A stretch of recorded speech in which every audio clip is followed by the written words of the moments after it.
Hey guys, Matt here from Six Sages Gaming bringing you another deck spotlight. This is our take on a list that plays top 8 at the Cardiff Regional in the UK. This deck is focused around the standard unit package combined with Warrior Light and card advantage to out-tempo and pressure your opponent with some beefy forwards. Not every game will that plan come together, but don't worry, we've added a plan B to the deck for those games your primary plan can slip away from you. That's a quick overview of the deck, so let's take a quick look at what makes up this mono water list. So up first we have Warrior of Light. This is the key part of your deck for your plan A. Granting your standard units plus 2000 power in first strike, he makes Mime and friends a force to be reckoned with during combat, as the party that's attacking with Mime and let's say Viking will be bigger than any forward your opponent will have. As this is a card you'll want to see every single game, the draw part of this element can play a critical role. Then we have Cecil. Cecil. Protection from damage effects, namely Bahamut and El Cid, can help pave the way for your smaller forwards to stick on the board without being pinged away by Zandi or other effects. And then lastly is our powerhouse or buffing the team, we have Quistis. She's really the deck to help flood the board and play Night for free. Buffing 2 cost by 1000 can't be as relevant as these other two effects, but it can make Tidus big in a hurry, which helps play into that other role we had mentioned. Time for the standard units part of the deck. You guys know that this is what we're giving all the buffs to. Viking package. Yeah, they're simply here to draw cards at the end of the day. At 1000 power, they're not all that exciting, but the fact that they can replace themselves make them worth running in mono water so you can see those key cards you need. Knight. Now this is the forward you want. Most games you'll find that he's a 10,000 power or 11,000 power forward that can punch through anything your opponent is going to put on the table. And again, keeping in mind, if something is somehow bigger, you can always Leviathan it in a pinch. Mime, yes, another great card for helping draw some cards. Again, pair with a Viking, it's going to help put cards in your hand. They're going to have first strike, and they're going to have plus 4,000 power when they form that party if you have a Warrior Light in play as well. And then lastly, we have a Geomancer. It's just a solid 3 crystal point forward that can replace itself when it goes to the break zone. And against a 6,000, so the numbers stack up in a way where it's going to be an 8,000 or 9,000 fairly easy, which can help use a battle trick, trade with our opponent's forward, and draw another card. And that's right, it's time for Plan B. Tidus is here to blitz our way to victory as usual. With Viking and Quistis pumping forwards onto the field, Tidus can get out of hand very, very quickly. Often your opponent will burn resources taking care of Warrior of Light, again your plan A, keep in mind, thus leaving them with nothing to stop your Blitz Ace Assault. A card that continues to win games all by himself. Time to talk about our summons. That's right, double the Leviathan, double the fun. This deck features 9 total EX bursts, with each playing a key role.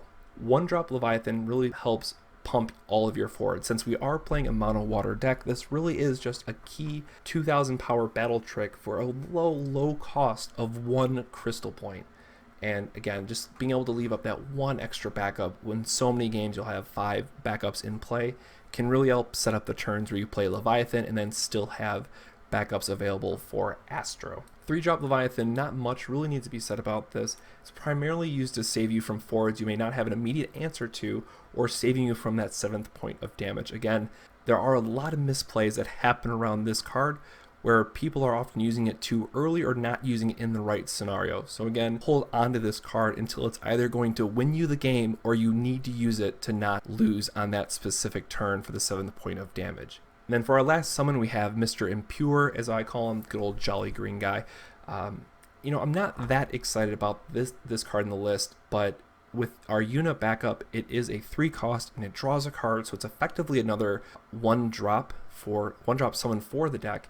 And it can be a battle trick in a real pinch. Ultimately, I found with this deck, and it went either 7-0 or 8-7-1 in testing. I forget exactly how many games that we had played, but most of the time I was very heavily relying on both the Leviathans to be our key summons to help us win those games. Speaking of Yuna, here's a 2-drop version.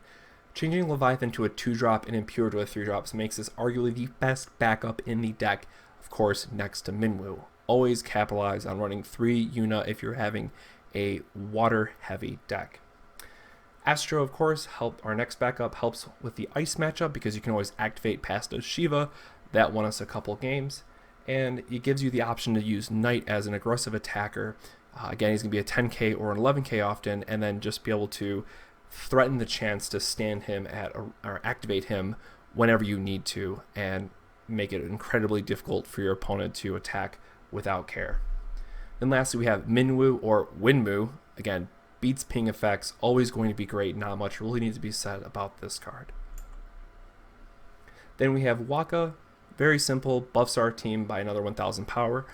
Not only does this help our standard units, which can be underpowered to cost ratio, or Vikings, just being incredibly small, being able to give a party attack plus 2000 power off this, for example, and then while they have first strike, there's a lot of incremental power boosts that you can get by having Wakka and Leviathan and let's say a Cecil that make all these little power boosts add up into a very significant result. Rosa, I don't love it and I don't hate it, but it has the potential to draw us more cards. This was in the original list and I kept it in to try to test it out, and ultimately I think this is one of the cards that's going to be switched out for Opus 3 once we have both these starters and the set, because Garnet is going to be amazing, but we will get into that when it is the right time. And then lastly, we have the 5-cost Yuna.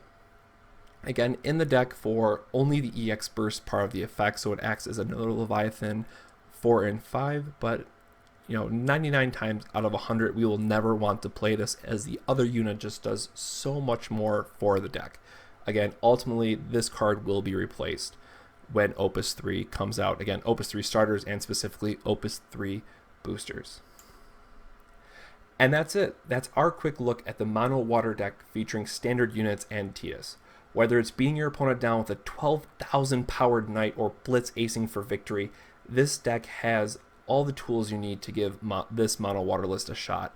So we very much encourage you to test it out at your locals and think about how this deck might evolve going forward to Opus 3, both with these starters and then more importantly when we have the boosters in as well. So thank you very much for watching. We hope you enjoyed this video, and if you did, make sure to drop us a like and subscribe to our channel if you haven't already. If you enjoyed this new style for Deck Spotlight videos, let us know in the comments below. We're going to try to keep going forward with this if you guys liked it and make this our new style. So that's all we have for this video, and we will catch you on the next 6 Sages Gaming Deck Spotlight. Have a good one.